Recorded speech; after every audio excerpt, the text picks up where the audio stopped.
नमस्कार, मैं हूं सोनिया और आप देख रहे हैं कार्यक्रम आध्यात्मिक ज्ञान चर्चा। तो आइए शुरुआत करते हैं कार्यक्रम की और जानते हैं विचार जगत गुरु तत्वदर्शी संत रामपाल जी महाराज बनाम परम पूज्य संत महामंडलेश्वर स्वामी ज्ञानानंद जी के विचार। महाराज जी, आपका इष्ट देव कौन है? श्री राधे। हमारे इष्ट अखिल कोटि ब्रह्मांड नायक जगत गुरु भगवान श्री कृष्ण हैं। श्री कृष्ण भगवान पूर्ण अवतार हैं। कृष्णस्तु भगवान स्वयं। कृष्ण अपने आप में पूर्ण परमात्मा है, पूर्ण ब्रह्म है, स्वयं परमात्मा श्री कृष्ण हैं। महाराज जी, क्या श्री कृष्ण जी ही विष्णु भगवान का स्वरूप हैं? जहां तक बात है भगवान कृष्ण और विष्णु भगवान, विष्णु भगवान को जब हम नारायण के रूप में लेते हैं तो वहाँ भगवान कृष्ण नारायण के ही अवतार हैं। तो उस रूप में वहाँ एक रूपता है, वहाँ की भिन्नता कहीं भेद नहीं है। महाराज जी, ये भी आपसे जानना चाहेंगे कि समाधि अभ्यास यानी कि मेडिटेशन, राम, हरे कृष्ण, हरिओम आदि से मोक्ष संभव है या नहीं?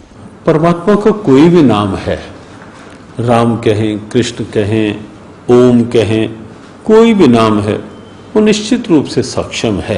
नाम के माध्यम से समाधि और समाधि के माध्यम से मोक्ष। महाराज जी, आपसे जानना चाहते हैं कि क्या ब्रह्मा जी, विष्णु जी, महेश जी की जन्म और मृत्यु होती है? जन्म और मृत्यु शब्द तो नहीं लगा सकते उनके साथ, लेकिन ये निश्चित है कि कहीं न कहीं उनकी आयु सीमा है। जब हम त्रिदेव के रूप में उन्हें लेते हैं तो कहीं न कहीं एक आयु सीमा साथ साथ रहती है। ब्रह्मा जी भी हर सर्ग में, सृष्टि के हर उत्पत्ति में ब्रह्मा जी आते हैं, उत्पत्ति करते हैं, और हर प्रलय में फिर ये देव जो है ये इस विराट परमात्मा में लीन हो जाते हैं। तो इसलिए जन्म और मृत्यु शब्द नहीं, सर्ग और उसके पश्चात उस विराट परमात्मा में एक रूपता, लय होने की स्थिति, वो साथ साथ है। महाराज जी, हमने सुना है कि ब्रह्मा, विष्णु और महेश भी किसी और की साधना करते हैं। ब्रह्मा, विष्णु, महेश सृष्टि के उत्पत्ति करता या सीधे शब्द कहें कर्ता, भरता, हरता के रूप में वो हैं, और मूल क्योंकि परमात्मा है तो इसलिए ब्रह्मा, विष्णु और शिव भी उस भगवान की आराधना करते ही हैं। जी बिल्कुल। महाराज जी, आपसे यहाँ ये भी जानना चाहेंगे कि गीता जी का अध्याय 7 श्लोक 18 में गीता बोलने वाला भगवान अपनी साधना को अनुत्तम क्यों कह रहा है? गीता के 7वें अध्याय का 18वां श्लोक जो है, उसकी आप गहराई में देखेंगे तो एक बड़ी प्रेरणा है। भगवान 18वें श्लोक में कहते हैं, उदारा सर्वे वेते ज्ञानी त्वात्मविमतम आस्थिता सायुक्तात्मा मामेव अनुत्तमाम गतिम। तो यहाँ जो श्लोक है, भगवान कहते हैं सभी भक्त मेरे उदार हैं, सभी भक्त अच्छे हैं। ज्ञानी भले ही एक रूप होने के कारण मेरी आत्मा है, मेरे से एक रूप है, लेकिन आगे जो कहा आस्थिता साही युक्तात्मा मामेव अनुत्तमाम गतिम, यहाँ जो अनुत्तमाम गतिम है, क्योंकि ज्ञानी परमात्मा से एक रूप हो जाता है, जो तू है सो मैं हूं। भगवान कहते हैं वो उस गति को पा लेता है, उस स्थिति को पा लेता है जिसके समान और जिससे श्रेष्ठ और कोई दूसरी गति नहीं होती। यहाँ जो अनुत्तमाम गतिम शब्द है, अनुत्तम की साधना की बात है, वो उस अवस्था की बात है जो जीव का परमोच्च लक्ष्य है, सर्वोच्च लक्ष्य है, जीव का परम प्राप्तव्य है, जिस प्राप्ति के पश्चात और कुछ पाना शेष नहीं रहता।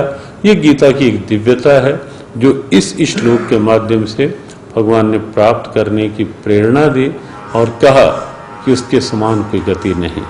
एक प्रश्न आपसे जरूर करना चाहेंगे महाराज जी। गीता जी के 18वें अध्याय के 62वें श्लोक में गीता बोलने वाला भगवान अर्जुन को पूर्ण मोक्ष प्राप्ति के लिए अपने से किस अन्य भगवान की शरण में जाने को कह रहा है? वह परमेश्वर कौन है? श्रीमद् भगवद गीता को लेकर एक बड़ा रहस्यपूर्ण प्रश्न है। और ये श्लोक अपने आप में बहुत महत्वपूर्ण है गीता का। तमेव शरणम गच्छ सर्वभावेन भारत तत्प्रसादात् प्राम शांतिम स्थानम प्राप्स्यसि शाश्वतम। जिस 18वें अध्याय के 62वें श्लोक की चर्चा आपने की, वो चर्चा इसी श्लोक को लेकर, तम उस परमात्मा की शरण में तू जा, वहां से तुझे परम शांति और मोक्ष मिलेगा उसकी कृपा से। वस्तुतः कोई और परमात्मा नहीं है। हमने पूर्व में भी एक प्रश्न के उत्तर में कहा कि कृष्णस्तु भगवान स्वयं, कृष्ण अपने आप में पूर्ण परमात्मा है, पूर्ण ब्रह्म है। तो ये थे स्वामी ज्ञानानंद जी के विचार। और आइए अब जानते हैं आदरणीय इस्कॉन प्रमुख महम्मद दास जी के विचार। आपका इष्ट देव कौन है? हमारे इष्ट देव तो भगवान श्री कृष्ण हैं। हम तो उन्हीं के लिए जन्म जन्मांतर तक उन्हीं की सेवा के लिए आराधना करते हैं कि उनकी कृपा मिले, जिससे कि अंतिम समय जब हम प्रयाण काल होता है, जब हम शरीर छोड़ें, तो भगवान का कीर्तन करते, उनका स्मरण करते हुए हम उनके धाम में प्रवेश करें। हरे कृष्ण। मैं यही आपसे जानना चाहूंगी कि श्री कृष्ण जी ही विष्णु का स्वरूप है, क्या ये सच है? ऐसा है कि अगर आप श्रीमद् भागवत पढ़ेंगे तो आपको पता चलेगा कि कृष्णस्तु भगवान स्वयं।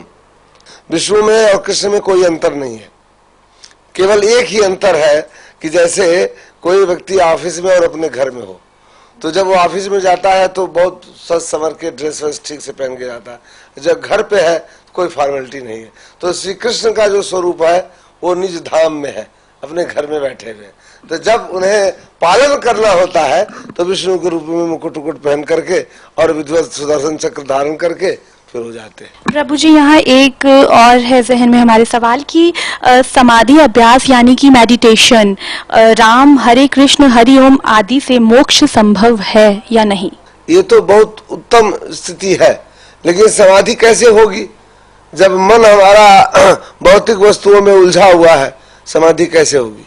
इसलिए मंत्रोच्चार के द्वारा हरे कृष्ण कृष्ण कृष्ण हरे हरे, हरे राम राम राम हरे हरे, इस मंत्र का दृढ़ निश्चय के साथ जप कर देंगे तो हमारा मन स्थिर हो जाएगा। और जब मन हमारा स्थिर हो जाएगा तो हमारी स्थिति समाधि में लीन हो जाएगी। और वो जो समाधि है कृष्ण स्मरण की समाधि, कृष्ण के साथ रमण करने की समाधि, कृष्ण की भक्ति की समाधि, वो हमें कृष्ण के प्रेम में बांध देगी। प्रभु जी, यहाँ मैं जानना चाहूंगी कि ब्रह्मा विष्णु महेश की भी मृत्यु होती है? वो एक विशिष्ट मूर्ति है। ब्रह्मा विष्णु और जो शंकर हैं, ब्रह्मा की तो मृत्यु होती है, उनका भी जीवन काल है। तो कहने का तात्पर्य ये है कि भगवान चाहे ब्रह्मा हो विष्णु हो महेश हो, इनकी भी मृत्यु संभव है? नहीं, विष्णु की मृत्यु नहीं होती है और शंकर भी अमर है। ब्रह्मा, इन तीनों गुणों में जो ब्रह्मा का रिप्रेजेंटेशन है, शास्त्रों के आधार पर यह निश्चित किया गया है कि उनका समय निश्चित है। क्या ब्रह्मा विष्णु महेश भी किसी और इष्ट की साधना करते हैं? देखिए, ये तीनों के तीनों भगवान श्री कृष्ण का ही स्मरण करते हैं। कहा जाता है गीता जी के अध्याय 7 और श्लोक 18 में गीता बोलने वाला भगवान अपनी साधना को अनुत्तम क्यों कह रहा है? यहाँ पर अनुत्तमा गति कहा उन्होंने। इससे पहले के श्लोक में भगवान ने कहा चतुर्विधा भयंती माम जना सुकृतिचार्जुन आर्थ अर्थार्थी जिज्ञासु ज्ञानी च भरतर सब। 4 प्रकार के लोग मेरी भक्ति करते हैं। भगवान कहते हैं कि जो लोग हमारे भक्त हैं वो सर्वश्रेष्ठ है, लेकिन साथ साथ जो लोग ज्ञानी हैं, जो मेरे परम ज्ञान को जानते हैं, गीता के इस गुह्य ज्ञान को जानते हैं, उन्हें भगवान कहते वो उनको मैं अपने समान मानता हूं और उन्हें निश्चित रूप से अनुत्तमा गति अर्थात उन्हें मेरे धाम की प्राप्ति होती है। मैं यही आपसे जानना चाहूंगी कि गीता जी के 18वें अध्याय के 62वें श्लोक में गीता बोलने वाला भगवान अर्जुन को पूर्ण मोक्ष प्राप्ति के लिए अपने से किस अन्य भगवान की शरण में जाने को कह रहा है? वह परमेश्वर कौन है?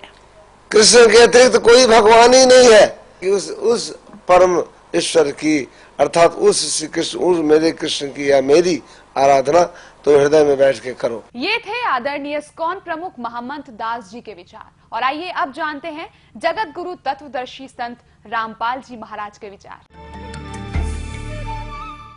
जैसे अभी तक हम अज्ञान आधार से सुना करते थे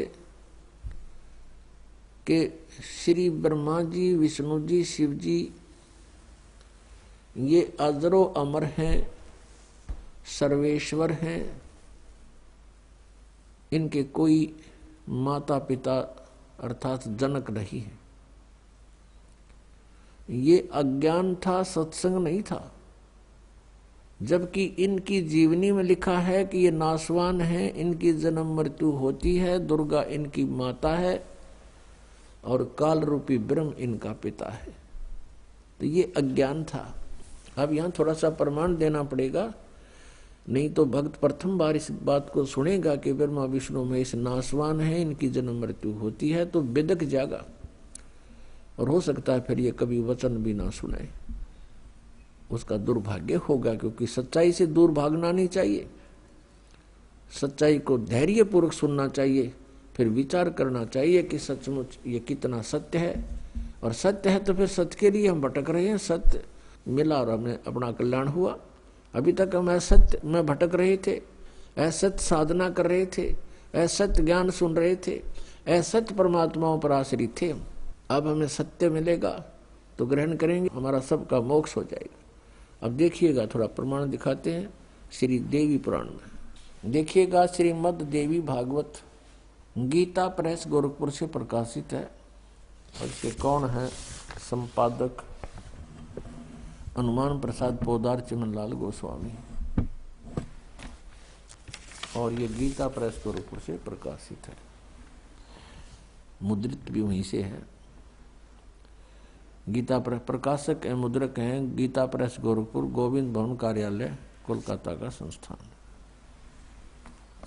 इसके 123 पृष्ठ को ही पढ़ेंगे, इसमें बहुत से संशय दूर हो जाएंगे। तीसरा स्कंध श्रीमद् देवी भागवत आप पढ़ रहे हैं, 123 पृष्ठ पर देखिएगा। तुम भगवान विष्णु जी अपनी माता दुर्गा के विषय में कह रहे हैं स्तुति करते हुए, तुम शुद्ध स्वरूपा हो, यह सारा संसार तुम से उद्भासित हो रहा है। मैं ब्रह्मा और शंकर हम सभी तुम्हारी कृपा से विद्यमान हैं। हमारा आविर्भाव माने जन्म और तिरोभाव माने मृत्यु हुआ करता है। हमारा जन्म और मृत्यु हुआ करता है। केवल तुम ही नित्य हो, जगत जननी हो, प्रकृति और सनातनी देवी हो। ओह, फिर यहाँ कहा है, ये स्पष्ट लिखा है आविर्भाव माने जन्म। भगवान विष्णु जी स्वीकार कर रहे हैं कि मैं ब्रह्मा और शंकर हम सभी का जन्म और मृत्यु हुआ करता है। केवल तुम ही नित्य हो, यानी अविनाशी हो, जगत जननी हो, प्रकृति और सनातनी देवी हो। ये भी याद रखना कि प्रकृति दुर्गा के लिए ही कहा जाता है। भगवान शंकर बोले, देवी यदि महाभाग विष्णु तुम्ही से प्रकट हुए हैं तो उनके बाद उत्पन्न होने वाले ब्रह्मा भी तुम्हारे बालक हुए। फिर मैं तमोगुणी लीला करने वाला शंकर क्या तुम्हारी संतान नहीं हुआ? अर्थात मुझे भी उत्पन्न करने वाली तुम ही हो शिवे। संपूर्ण संसार की सृष्टि करने में तुम बड़ी चतुर हो। इस संसार की सृष्टि, स्थिति और संहार में तुम्हारे गुण सदा समर्थ हैं। उन्हीं तीनों गुणों से उत्पन्न हम ब्रह्मा, विष्णु एवं शंकर नियमानुसार कार्य में तत्पर रहते हैं।